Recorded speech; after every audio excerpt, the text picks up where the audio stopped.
노스님이 평생 모아온 항아리를 단숨에 깨버린 7살 동자승. 분노하던 노승은 이내 천둥 같은 웃음을 내었다. 깊은 산 그 중에서도 속새의 소리가 한 번 꺾이고 구름이 다시 한 번 쉬어가는 가장 높은 곳에 자리한 고찰 선유사. 그 사찰의 가장 깊숙하고 양지 바른 곳에 대웅전보다도 더 정갈하게 관리되는 전각 하나가 있었다. 월정각, 달의 고요함이 머무는 집. 그곳은 선유사의 주지이자 살아있는 선이라 추앙받는 현각 노승의 처소이자 그의 온 생애가 담긴 성이었다. 성 안에는 군사도 백성도 없었다. 오직 침묵을 지키는 수십 개의 항아리만이 촛불과 달빛 아래 자신의 그림자를 들이우고 있을 뿐이었다. 그것들은 현각이 젊은 시절부터 평생을 바쳐 수집한 보물이었다. 고려의 비색 청자부터 조선의 순백자 심지어 가야의 투박한 토기까지 저마다 다른 시간의 빛깔을 품고 고요히 좌정하고 있었다. 현각에게 있어 하루의 시작은 동쪽 하늘이 희미하게 밝아오는 것이 아니라 월정각의 창호지를 열고 항아리들을 마주하는 순간이었다. 그의 수행은 참선이나 독경이 아니었다. 그는 매일 새벽 정갈하게 손을 씻고 가장 부드러운 명주천을 꺼내 들었다. 그리고는 마치 갓 태어난 아기를 씻기듯 혹은 부처의 몸을 닦듯 경건하고 미세한 손길로 항아리들을 하나씩 닦아나갔다. 그의 손길이 닿을 때마다 항아리들은 깊은 잠에서 깨어나 제각각의 숨소리를 내는 듯 했다. 매끄러운 곡선을 따라 흐르는 천의 마찰음, 그 속에서 노승은 세상의 모든 번뇌가 씻겨나가는 소리를 들었다. 그는 제자들에게 늘 이렇게 설파했다. 우리가 닦는 것은 이 흙으로 빚은 그릇의 표면이 아니다. 우리는 이 그릇 안에 담긴 위대한 비움을 닦는 것이다. 모든 형상은 인연 따라 잠시 머무는 허상일 뿐 오직 이 텅 빈만이 영원한 진리이니라. 너희의 마음 그릇 또한 이와 같아야 한다. 그 안에 온갖 잡념과 욕망을 비워내고 닦고 또 닦아 맑고 텅 빈 본래의 성품을 되찾아야 하느니라. 제자들은 노승의 깊이를 헤아릴 수 없다는 듯 경외의 눈빛으로 고개를 숙였다. 닦을수록 영롱하게 빛나는 항아리들은 마치 노승의 높은 깨달음을 증명하는 실체처럼 보였다. 월정각은 구도의 상징이 되었고 현각의 항아리 수행은 선유사를 넘어 세상에까지 알려진 살아있는 법문이 되었다. 하지만 성벽은 밖에서보다 안에서부터 무너지는 법이다. 월정각이라는 견고한 성 안에는 현각 자신조차 애써 외면하는 미세한 균열이 자라고 있었다. 그의 집착은 항아리 중에서도 가장 크고 아름다운 대월항이라 불리는 조선 백자 다랑아리 앞에서 극에 달했다. 보름달을 그대로 떠다 놓은 듯 둥글고 꾸밈없이 순수한 유백색의 살결은 그 어떤 부처의 미소보다도 자비로워 보였다. 그는 이 대월항을 자신의 스승이라 여겼다. 젊은 시절 자신의 스승이었던 노화상이 열반에 들며 그에게 남긴 유일한 유산이었다. 이 항아리에서 달을 보거라. 형상이 아닌 형상이 품고 있는 빛을 보아야 한다. 스승의 마지막 가르침을 현각은 평생을 바쳐 실천하고 있다고 믿었다. 그는 항아리의 텅 빈 내부에서 우주의 공을 보았고 그 둥근 형태에서 원흉무해한 진리를 보았다. 하지만 그의 눈은 언제나 항아리 그 자체에 머물렀다. 그는 달을 가리키는 손가락만을 평생토록 핥고 있었던 것이다. 최근 들어 그의 손끝이 미세하게 떨리기 시작했다. 수십 년간 단 한 번의 실수도 없이 해왔던 항아리 닦는 일에서였다. 완벽한 평정심을 유지하던 그의 마음에 불안이라는 이물질이 끼어들기 시작한 것이다. 밤이면 악몽에 시달렸다. 꿈속에서 그는 언제나 대월항을 품에 안고 좁고 어두운 길을 위태롭게 걷고 있었다. 누군가 뒤에서 그 항아리를 빼앗으려 했고 그는 항아리를 지키기 위해 발버둥 치다 결국 절벽 아래로 떨어지곤 했다. 잠에서 깨어난 그의 등은 늘 식은 땀으로 축축했다. 그는 자신의 마음속 균열을 애써 외면했다. 떨리는 손은 노화의 탓으로, 악몽은 깊은 수행 중에 나타나는 마장의 하나로 치부했다. 그는 더욱더 항아리에 집착했다. 더 오래 닦고 더 깊이 들여다보고 더 열정적으로 비움에 대해 설파했다. 그것만이 자신의 내면에서 자라나는 정체 모를 공포를 잠재울 유일한 방법이라 믿었다. 월정각은 그의 성이자 동시에 스스로를 가둔 감옥이었다. 그는 자신이 진리의 수호자라고 믿었지만 실은 가장 아름답고 값비싼 집착의 노예였다. 성벽은 이미 안에서부터 소리 없이 무너져 내리고 있었다. 이제 남은 것은 그 견고해 보이는 벽을 향해 날아올 작은 돌멩이 하나뿐이었다. 그해 봄 선유사에는 복사꽃이 흐드러지게 피었다. 전쟁으로 고아가 된 아이들이 절에 몇몇 의탁하게 되었는데 그 중에 유난히 눈에 띄는 아이가 하나 있었다. 이름은 기록되지 않아 그저 동자라 불렸고 나이는 대여섯 살쯤 되어 보였다. 아이는 제 또래의 아이들이 을에 그렇듯 칭얼대거나 부산을 떨지 않았다. 그저 깊이를 알 수 없는 검은 눈동자로 세상 모든 것을 말없이 응시할 뿐이었다. 그 눈은 단순한 호기심을 넘어 사물의 본질을 그대로 투영하는 맑은 거울과도 같았다. 다른 아이들이 대웅전의 화려한 단청이나 거대한 불상의 정신을 빼앗길 때 동자는 법당 기둥 밑에서 묵묵히 활글 나르는 개미의 행렬을 몇 시간이고 지켜보았다. 햇살이 창호지를 뚫고 들어와 먼지들을 황금 가루처럼 비추는 광경에 고요히 미소 지었다. 그의 세상은 거대한 교리나 관념이 아닌 살아 숨쉬는 아주 작은 것들로 이루어져 있었다. 사찰의 모든 이들은 현각 노사의 월정각을 지성소처럼 여겨 함부로 가까이 가지 못했다. 하지만 동자는 그 어떤 경계심도 없이 매일 월정각 뜰 앞에 툇마루를 찾아왔다. 그리고는 마치 개미의 행렬을 관찰하듯 노승이 항아리를 닦는 모습을 조용히 지켜보았다. 현각은 처음에는 이 작은 아이를 대수롭지 않게 여겼다. 자신의 높은 수행에 감화된 기특한 동자련이 생각했다. 하지만 시간이 지날수록 아이의 침묵이 그를 불편하게 만들기 시작했다. 다른 제자들의 눈에는 경외와 숭배가 담겨 있었지만 동자의 눈에는 그 어떤 평가나 감정도 담겨 있지 않았다. 그저 있는 그대로를 비출 뿐이었다. 그 맑은 거울 앞에 서면 현각은 자신이 정성껏 차려입은 깨달은 잘하는 화려한 법복이 한낱 누더기처럼 느껴지는 착각에 빠졌다. 어느 맑은 날 현각이 대월항을 닦으며 제자들에게 무집착에 대해 설법하고 있었다. 가장 큰 집착은 나라는 생각에서 비롯된다. 이 항아리를 보아라. 이처럼 고고하고 아름다운 자태를 지녔으되 스스로를 내세우지 않고 그저 텅 비어 모든 것을 받아들일 뿐이다. 너희 또한 나를 비워내고 이 항아리의 덕을 배워야 할 것이다. 그때 툇마루에 앉아있던 동자가 품속에서 무언가를 꺼내들었다. 아침에 산길에서 주운 작은 보라색 제비꽃이었다. 아이는 조용히 일어나 신발을 벗고 전각 안으로 들어왔다. 모두가 숨을 죽였다.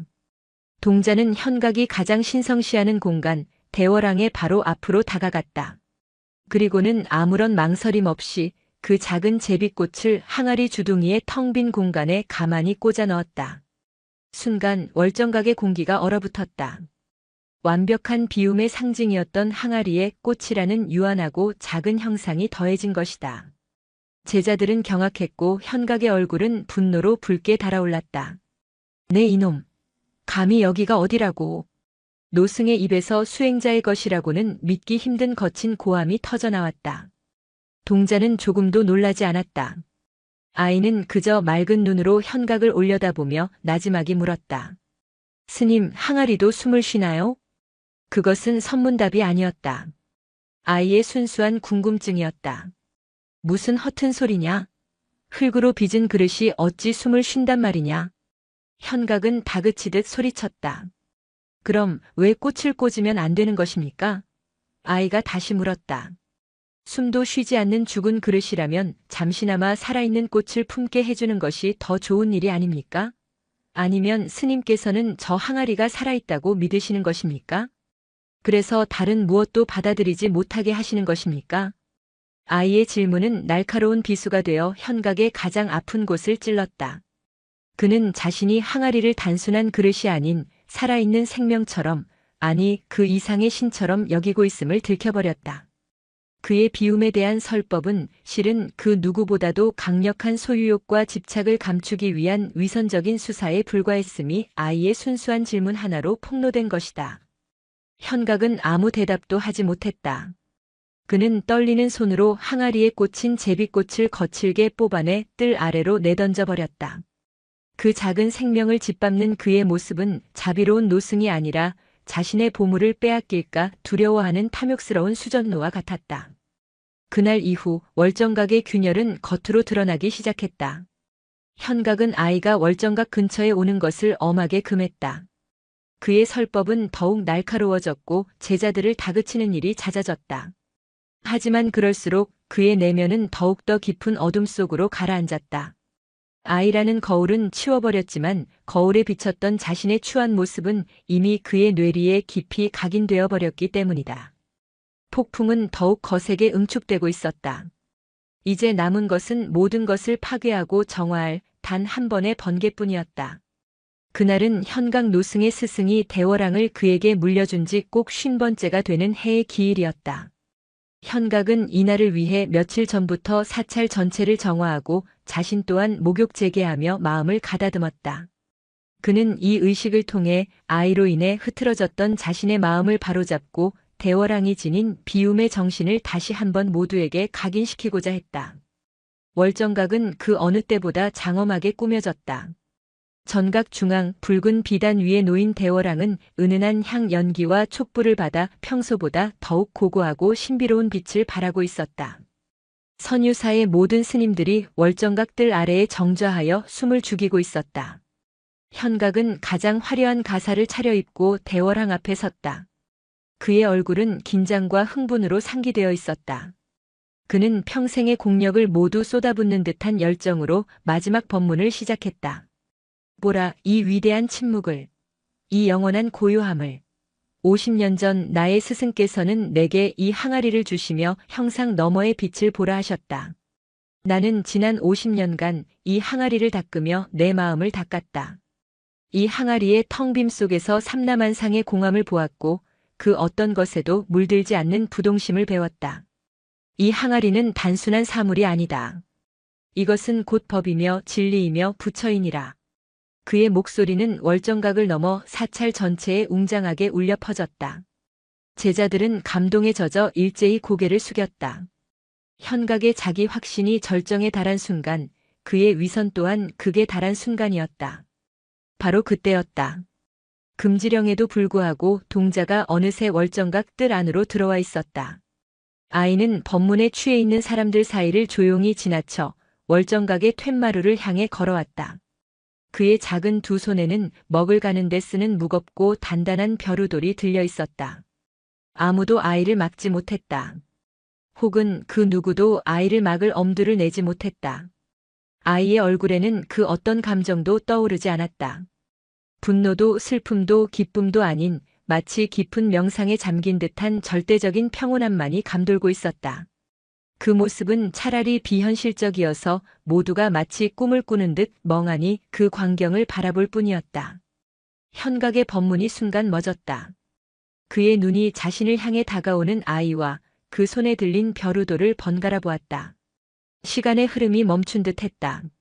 세상의 모든 소리가 사라지고 오직 아이의 맨발이 마룻바닥에 닿는 스산한 소리와 자신의 심장이 미친 듯이 울리는 소리만이 들렸다. 동자는 대월왕 앞에 멈춰섰다. 그리고는 고개를 들어 현각의 눈을 똑바로 바라보았다.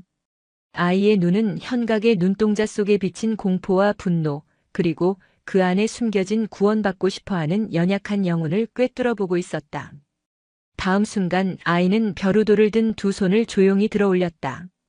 그것은 파괴를 위한 몸짓이 아니었다. 오히려 무언가를 해방시키기 위한 고요하고 장엄한 의식과도 같았다. 쨍그랑. 인간의 귀가 감당할 수 있는 영역을 넘어서는 듯한 날카롭고도 청명한 파열음이 세상을 갈라놓았다. 500년의 시간을 품고 있던 조선의 대월왕은 한순간에 수천 개의 하얀 나비가 되어 사방으로 흩어졌다. 보름달은 부서졌고 현각이 쌓아 올린 50년의 공든 탑은 한 줌의 가루가 되었다. 그가 숭배했던 부처가, 그의 법이, 그의 진리가 산산조각 나버렸다. 그것은 단순한 소리가 아니었다. 견고했던 세계가 무너져 내리는 소리였다. 거짓된 신념의 껍질이 깨어지는 소리였다. 그리고 마침내 갇혀있던 한 영혼이 비명을 지르며 해방되는 소리였다. 찰나의 정적. 그리고 이어진 현각의 절규는 인간의 것이 아니었다. 모든 것을 잃어버린 늙은 짐승이 내지르는 피를 토하는 울부짖음이었다. 그의 눈은 실핏줄이 터져 붉게 물들었고 이성은 증오의 화염 속에서 완전히 타버렸다. 그는 자신의 세계를 파괴한 저 작은 아이를 향해 자신의 모든 것을 걸고 달려들었다. 그것은 징벌을 위한 돌진이 아니었다. 자신을 비추는 거울을, 자신의 가장 추한 진실을 파괴하기 위한 마지막 발악이었다. 그의 손이 아이의 작은 목을 향해 뻗어나가는 바로 그 순간 세상의 모든 것이 멈춰섰다. 시간은 영원처럼 늘어붙었다. 현각의 손은 아이의 가느다란 목을 향해 뻗어나간 그 자세 그대로 허공에서 굳어 있었다.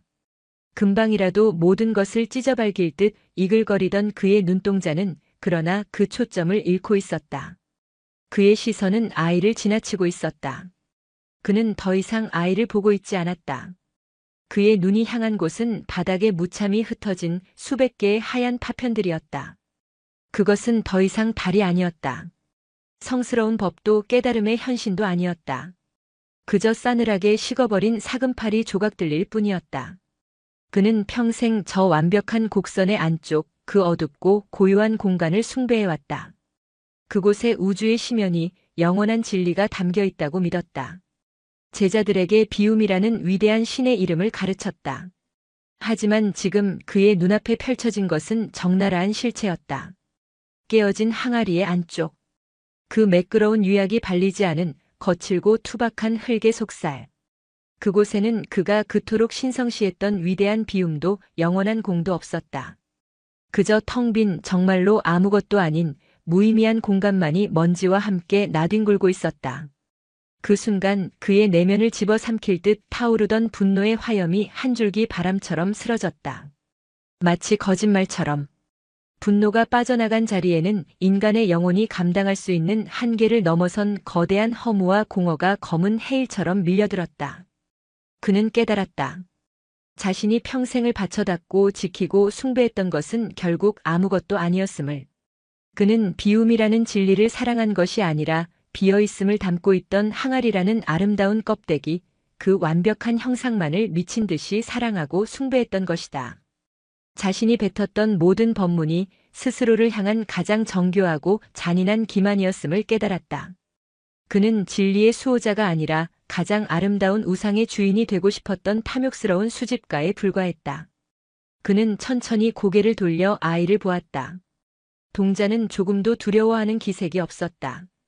질책이나 반항의 빛도 없었다. 아이의 검고 깊은 눈에는 오히려 물기 어린 연민이 담겨 있었다. 그것은 잘못을 저지른 아이를 꾸짖는 어른을 향한 시선이 아니었다. 길을 잃고 자신의 어둠 속에서 고통스러워하는 한 늙은 인간을 향한 가없는 자비의 눈빛이었다. 그 어떤 죽비보다, 그 어떤 경전의 구절보다도 그 순수한 눈빛이 현각의 오만과 위선을 더 아프고 깊게 후려쳤다. 현각은 허공에 멈췄던 손을 천천히, 아주 천천히 내렸다. 마치 온몸의 힘줄이 모두 끊어져 버린 인형처럼. 그의 다리가 후들거리며 그대로 주저앉았다. 그는 부서진 대월항의 파편들 한가운데에 무릎을 꿇었다. 날카로운 사금파리 조각 하나가 그의 무명 바지를 뚫고 무릎살을 파고들었다. 선홍색 피가 배어나왔지만 그는 고통을 느끼지 못했다. 그의 영혼이 느끼는 고통에 비하면 육신의 그것은 한낱 먼지에 불과했다. 그는 떨리는 손으로 가장 큰 조각 하나를 집어들었다. 평생을 어루만지고 입맞추었던 매끄러운 바깥쪽이 아닌 거칠고 차가운 안쪽 면이 그의 손바닥에 닿았다. 그는 그 조각의 텅 빈 곡선을 들여다보았다. 수십 년간 매일같이 닦으며 은조렸던 자신의 말이 조롱 섞인 환청이 되어 귓가를 맴돌았다. 그릇은 형상이요 본질은 비움이니라. 그 말은 얼마나 공허한 자기기만이었던가. 그는 비움의 본질을 탐구한 것이 아니라 그릇이라는 형상에 스스로를 가두고 숭배하며 위안을 삼았던 것이다. 그는 깨달음을 얻은 현자가 아니라 아름다운 감옥을 짓고 그 안에서 스스로를 숭배하며 기뻐했던 어리석은 죄수였다. 흐흐. 마른 강바닥이 갈라지듯 그의 입술 사이로 메마른 흐느낌이 새어나오기 시작했다. 이내 참을 수 없는 울음이 터져나왔다. 그것은 아끼던 보물을 잃은 슬픔의 눈물이 아니었다. 평생을 바쳐 쌓아 올린 자신의 삶 전체가 한낱 허상이었음을 깨달은 자의 통렬한 참회의 눈물이었다. 그는 깨진 항아리 조각들을 부둥켜 안고 어린아이처럼 목 놓아 울었다. 수십 년간 깨달은 자의 가면 속에 주지 스님이라는 권위 속에 억눌려 있던 모든 감정, 모든 위선, 모든 두려움이 뜨거운 눈물이 되어 쏟아져 내렸다. 월정각을 가득 채운 것은 더 이상 항아리의 고고한 침묵이나 노승의 장엄한 법문이 아니었다. 한 인간의 세계가 무너지고 그 영혼이 부서지고 마침내 맨몸으로 다시 태어나는 처절하고도 성스러운 통곡 소리였다. 뜰 아래에 엎드려 있던 수백의 제자들은 그저 망연자실할 뿐이었다. 그들의 스승, 그들의 하늘이 무너져 내리는 광경 앞에서 그들은 무엇을 해야 할지 몰랐다. 몇몇은 당황하여 그를 부축하려 다가섰지만 감히 그 신성한 파괴와 통곡의 공간에 발을 들여놓지 못하고 주변을 맴돌 뿐이었다. 그들이 믿었던 모든 것이 흔들리고 있었다. 오직 동자만이 벼루도를 조용히 내려놓고 그 자리에 서서 한 늙은 아이가 슬픔의 강을 온몸으로 건너가는 모습을 끝까지 지켜보고 있었다. 며칠이 흘렀다. 현각은 마치 다른 사람이 된 듯했다. 그의 얼굴에서는 수십 년간 그를 지배해온 위엄과 권위가 거짓말처럼 사라지고 그 자리에는 길 잃은 아이 같은 연약함과 순수함이 깃들어 있었다. 그는 자신의 처소에 칩거한 채 식음을 전폐하고 뜬 눈으로 밤을 지새웠다. 제자들은 어찌할 바를 몰라 쩔쩔맸다.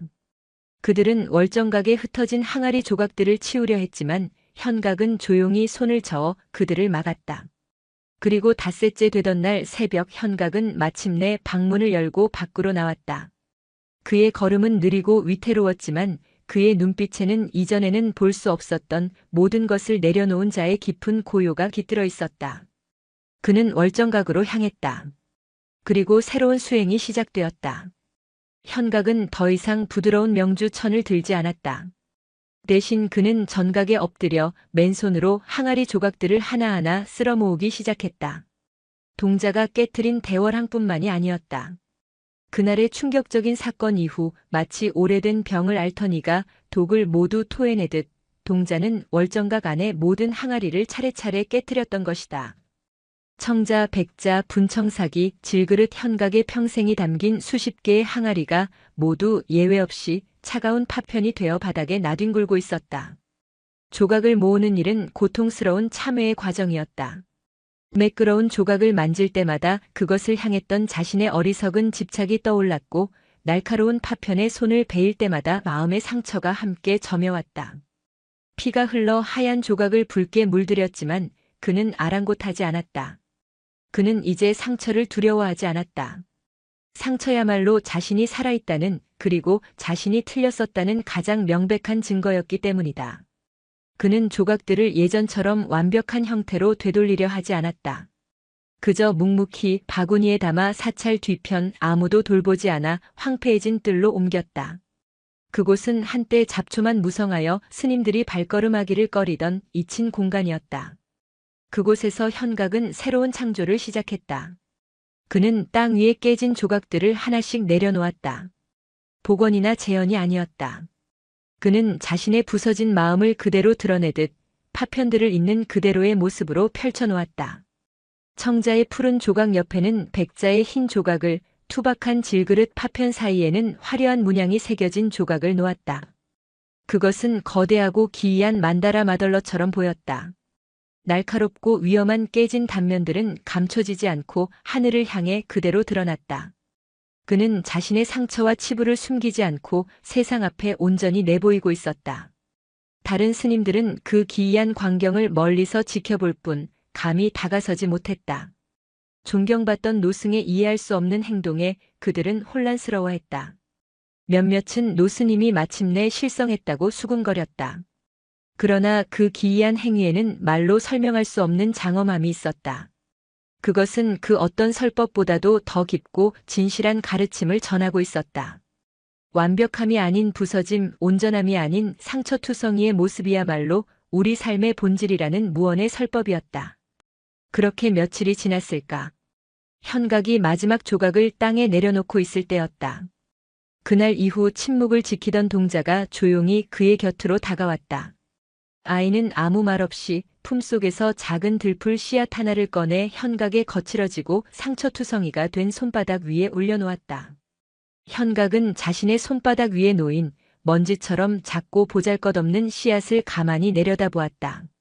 그리고는 천천히 고개를 들어 아이의 얼굴을 보았다. 아이의 맑은 눈동자 속에 자신이 앞으로 나아가야 할 길이 담겨 있었다. 이전에는 그 눈이 자신을 심판하는 거울처럼 느껴져 두려웠지만 이제는 길 잃은 자신을 이끌어주는 등불처럼 느껴졌다. 현각은 조용히 씨앗을 감싸주었다. 그것은 새로운 가르침에 대한 겸허한 수용의 표시였다. 파괴가 끝난 자리에서 가장 낮은 곳에서 이제 새로운 시작이 움트고 있었다. 계절이 바뀌었다. 현각이 만든 파편의 정원 위로 뜨거운 여름 햇살이 쏟아졌고 가을비가 내렸으며 마침내 차가운 첫눈이 소복이 쌓였다. 현각의 일과는 완전히 달라졌다. 그는 더 이상 월정각의 주인이 아니었다. 그는 이제 스스로를 파정원의 정원직이라 불렀다. 그는 매일 파편의 정원 곁에 조용히 앉아 좌선을 하거나 잡초를 뽑고 흙을 고르는 소박한 노동을 했다. 그의 설법 또한 변했다. 그는 더 이상 공이나 무상 같은 거대하고 추상적인 개념을 말하지 않았다. 대신 찾아오는 이들에게 이렇게 말했다. 오늘 아침들의 핀 국화가 참으로 곱구나. 바람 소리에 실려오는 소량이 맑다. 저 깨진 조각 틈에 둥지를 튼 거미의 인내심이 놀랍지 않은가. 그는 자신을 비우려 애쓰는 대신 자신을 둘러싼 세상의 모든 것들을 온전히 받아들이기 시작했다. 에고와 위선이라는 무거운 짐을 내려놓자 그의 영혼은 비로소 자유로워졌다. 그의 얼굴에는 이전의 근엄함 대신 주름진 아이 같은 온화한 미소가 자리 잡았다. 사찰에도 새로운 평화가 찾아왔다.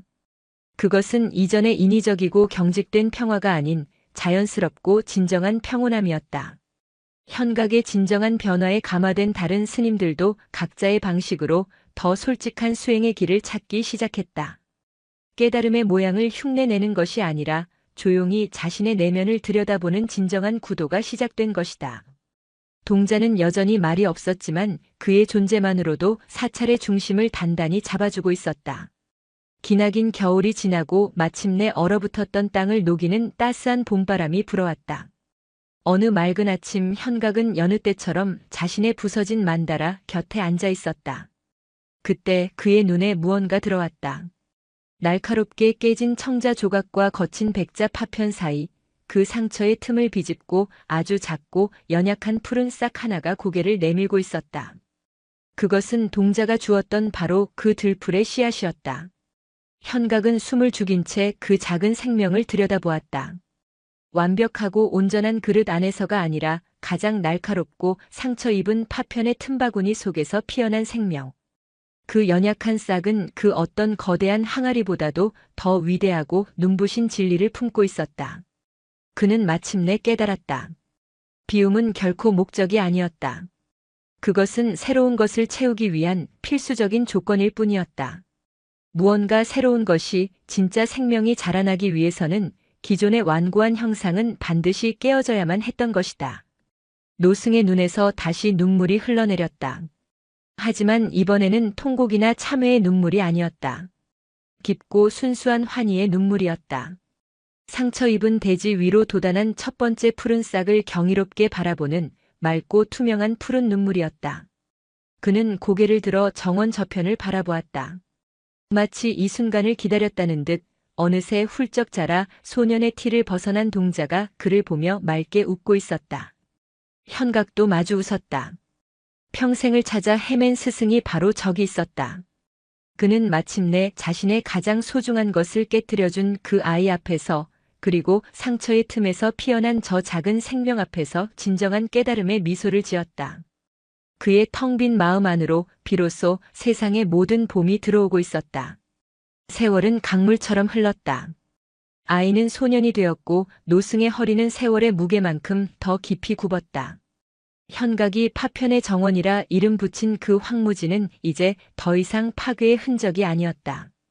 그것은 살아 숨쉬는 거대한 생명체이자 말을 하지 않는 위대한 스승이 되어가고 있었다. 시간이라는 무심한 손길 아래 날카롭던 사금파리의 모서리들은 둥글게 달아갔다. 그 틈새에는 흙이 쌓이고 바람이 실어온 씨앗들이 뿌리를 내렸다. 봄이면 제비꽃과 민들레가 다투어 피어났고 여름이면 이름 모를 푸른 덩굴들이 깨진 백자 조각을 감싸 안았다. 가을에는 작은 버섯들이 청자 파편 그늘 아래 조용히 갓을 펼쳤고 겨울이면 그 모든 것 위로 흰 눈이 소복이 쌓여 세상의 모든 상처를 보듬는 듯한 풍경을 만들어냈다. 정원의 명성은 산사를 넘어 민초들의 입에서 입으로 퍼져나갔다. 처음에는 미친 노승이 만든 괴상한 정원이라는 호기심 어린 소문이었지만 직접 그곳을 찾은 이들은 전혀 다른 것을 느끼고 돌아갔다. 파정원은 새로운 종류의 순례자들을 불러 모았다.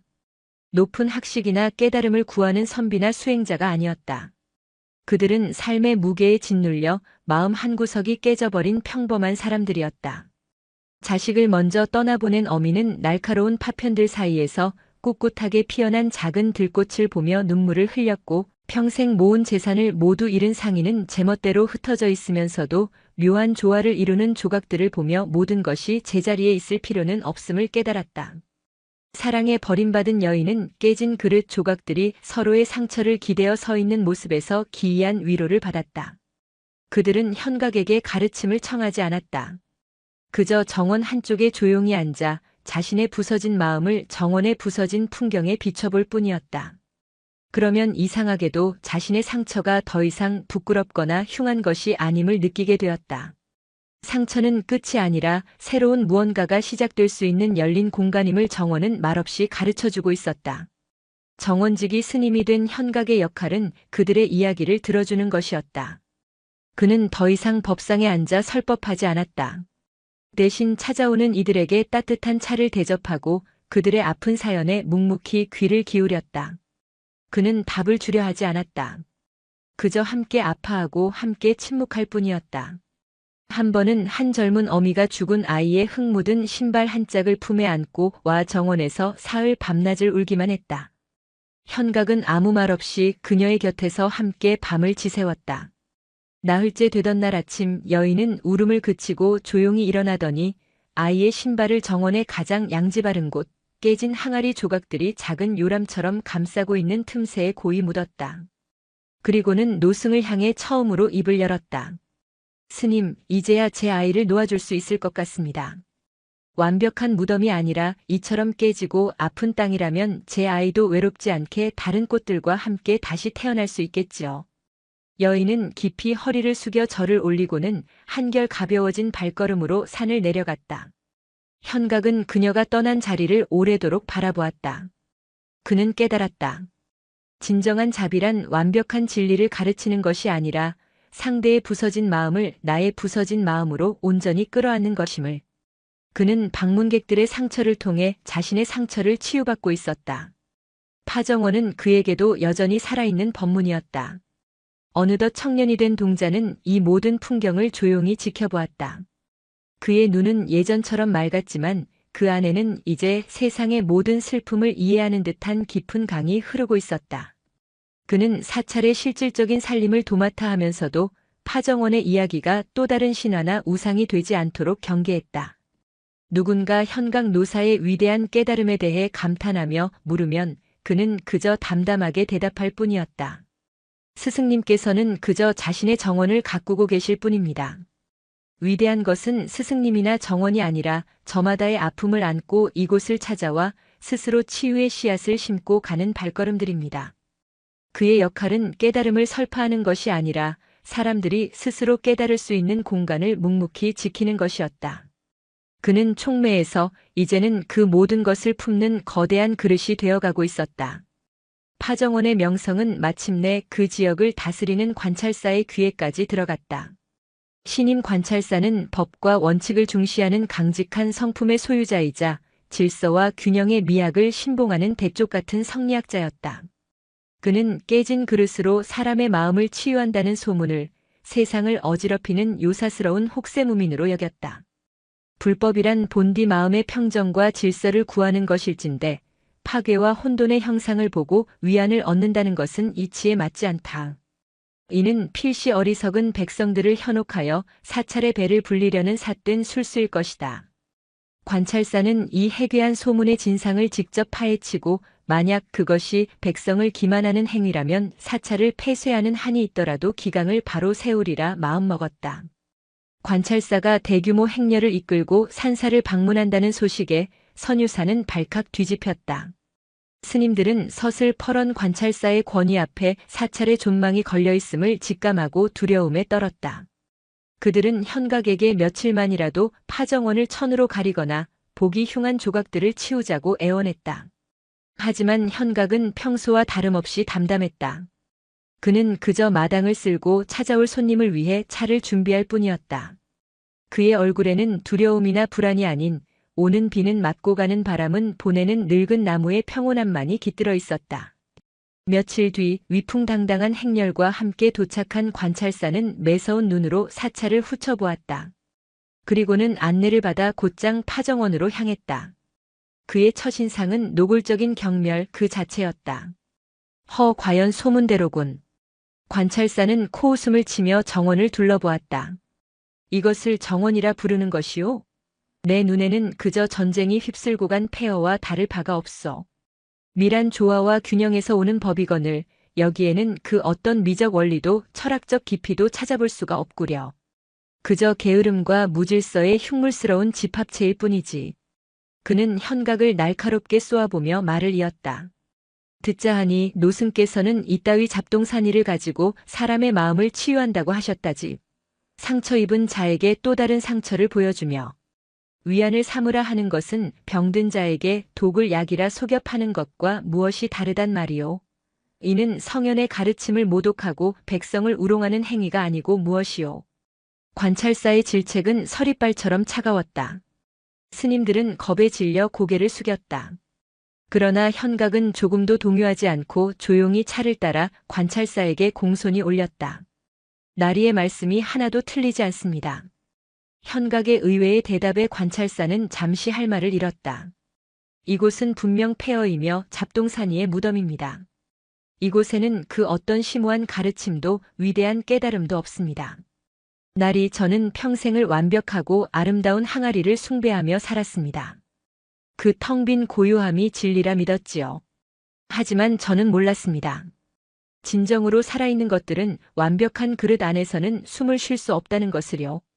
현각은 천천히 몸을 일으켜 정원 한쪽을 가리켰다. 그곳에는 날카롭게 깨진 흑갈색 토기 조각과 푸른 청자 조각이 위태롭게 서로를 기대고 있었다. 나리 저것을 보십시오. 관찰사의 시선이 그곳으로 향했다. 두 개의 날카로운 파편 사이, 그 위태로운 그늘 아래 아주 작은 거미 한 마리가 정교하고 영롱한 거미줄을 치고 있었다. 아침 이슬을 머금은 거미줄은 마치 세상에서 가장 아름다운 보석 목걸이처럼 햇빛을 받아 반짝이고 있었다. 저 작은 미물은 넓고 평평한 반석 위가 아니라 가장 날카롭고 위험한 상처의 틈바구니에 자신의 온 생애를 걸고 집을 지었습니다. 날이 생명이란 그런 것인가 봅니다. 완벽한 곳이 아니라 깨지고 부족한 곳에 뿌리를 내리고 상처의 틈새에서 비로소 자신의 집을 짓는 것. 어쩌면 우리가 위안을 받는 것은 저 위대한 생명력 때문일지도 모릅니다. 저 상처투성이 정원이 아니라 그 상처 속에서도 기어이 집을 짓고 꽃을 피우는 저 작고 질긴 힘 앞에서 우리의 상처 또한 언젠가는 저런 영롱한 아침 이슬을 머금을 수 있으리라는 희망을 얻는 것일지도요. 현각은 논쟁하지 않았다. 그는 그저 보여줄 뿐이었다. 그의 말은 더 이상 추상적인 관념이 아니었다. 거미줄에 맺힌 이슬 한 방울보다도 더 투명하고 실체적인 진실이었다. 관찰사는 오랫동안 말을 잇지 못했다. 그의 흔들림 없던 눈동자가 아침 햇살에 반짝이는 저 작은 거미줄 위에서 미세하게 떨리고 있었다. 그가 평생을 바쳐 쌓아 올린 질서와 원칙이라는 견고한 성벽에 처음으로 아주 작은 균열이 생겨나고 있었다. 관찰사는 그날 아무 말 없이 사찰을 떠났다. 그의 등 뒤로 따라붙던 위세등등한 행렬의 발걸음 소리마저 어쩐지 무겁고 느리게 느껴졌다. 스님들은 그가 돌아가 어떤 벌을 내릴지 몰라 며칠을 불안에 떨었지만 도성에서는 아무런 소식도 들려오지 않았다. 그렇게 한 달쯤 지났을까? 사찰의 문 앞에 이전과는 비교할 수 없을 정도로 크고 육중한 수레 한 대가 도착했다. 수레를 끄는 이들은 관찰사의 명을 받고 온 하인들이었다. 수레 위에는 두꺼운 비단으로 감싼 거대한 상자가 놓여 있었다. 동자와 스님들이 조심스럽게 상자를 열었을 때 그 안에서 모습을 드러낸 것은 눈이 부실 정도로 완벽한 형태의 백자대오였다. 흠결 하나 없는 순백의 살결, 좌우가 완벽한 균형을 이루는 풍만한 어깨선. 그것은 관찰사가 평생을 바쳐 수집한 보물 중에서도 으뜸으로 그 가치를 돈으로 환산할 수 없는 국보급의 명품이었다. 항아리와 함께 작은 서찰 하나가 들어 있었다. 동자가 펼쳐 읽자 그 안에는 간결하지만 깊은 고뇌가 담긴 글이 적혀 있었다. 이 항아리는 너무나 완벽하여 그 어떤 것도 담을 수가 없었습니다. 지난 수십 년간 이 항아리는 먼지 한 톨조차 거부하며 자신의 완벽함만을 뽐내왔을 뿐 제게 단 한 번도 위안을 주거나 가르침을 준 적이 없습니다.